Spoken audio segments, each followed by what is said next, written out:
So the beginning quote for this chapter from Otto Witt: "In the strictly scientific sense of the word, insolubility does not exist, and even those substances characterized by the most obstinate resistance to the solvent action of water may be properly designated as extraordinarily difficult of solution, not as insoluble."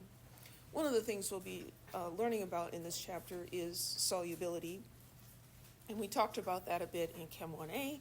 We learned solubility rules, kind of, just a quick way of determining, well, does this dissolve, does this not dissolve? And we thought of them as, kind of black and white, with a little bit of gray in the slightly soluble. But it's like, it dissolves or it doesn't dissolve.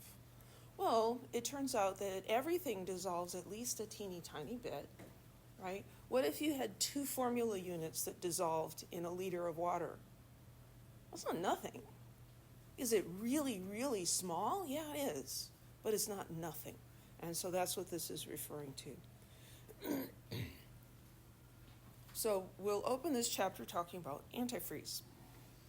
So antifreeze is, good to have in your radiator, but when it leaks out on the road, or when you spill it when you're refilling it, it can be dangerous, especially to animals. And thousands of cats and dogs die from ingesting antifreeze every year. And the reason they eat it is because it has a sweet taste. So it's an alcohol. It's actually got, this is the alcohol group. It has 2 of these. And so the first symptoms of ingesting ethylene glycol, which is the active ingredient in antifreeze, is symptoms resembling drunkenness because it's an alcohol. The problem is that this gets metabolized to glycolic acid. The glycolic acid gets in your blood, and let's not talk about people, let's keep with the animals, gets in their blood, and it alters the acidity of the blood. Well, the pH of your blood is really important, and your body maintains it in a very narrow range. In humans, normal pH is 7.36 to 7.42. That's a very, very narrow range because many proteins can only function in that pH range. You get above or below, and things begin to happen to the proteins, to the enzymes, and things don't work anymore, and the organism dies. How does your blood maintain that close range of pH? It does so by using buffers.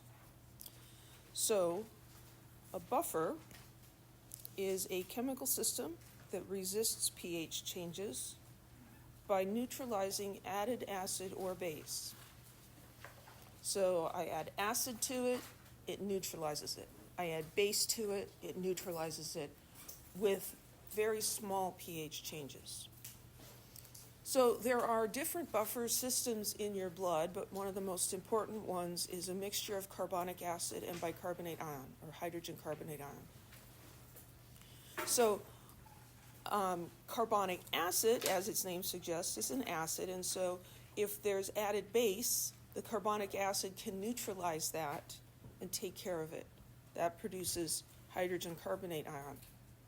If we add acid to the blood, hydrogen carbonate ion can react with that to reform carbonic acid. Hydrogen carbonate is the conjugate base of this weak acid. So this works really well unless you get too much acid or base added. So you get high enough quantities of glycolic acid in the blood, it overwhelms the buffer system and causes the pH to drop to dangerous levels. You've heard of ketoacidosis? So acidosis is when your blood gets too low in pH. And besides the proteins not functioning well, the hemoglobin equilibrium with oxygen is disrupted.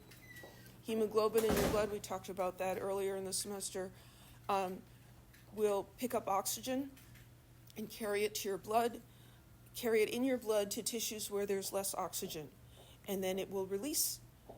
So here it is picking up, and there it is releasing. Well, hydrogen ion is involved in this equilibrium. So if we have excess hydrogen ion, it causes this equilibrium to shift to the left, and the hemoglobin is not going to pick up as much oxygen. So then your body's not going to have enough oxygen, and that can cause you to die. Interestingly, a treatment for ethylene glycol poisoning is the administration of ethanol. So, give your dog beer or vodka or something. Pour it down their throat if you have to.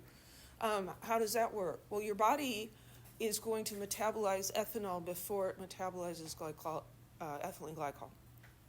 And so if you keep your body busy metabolizing ethanol, then the ethylene glycol can just kind of sneak out and not get metabolized, and you could stay alive. Any questions?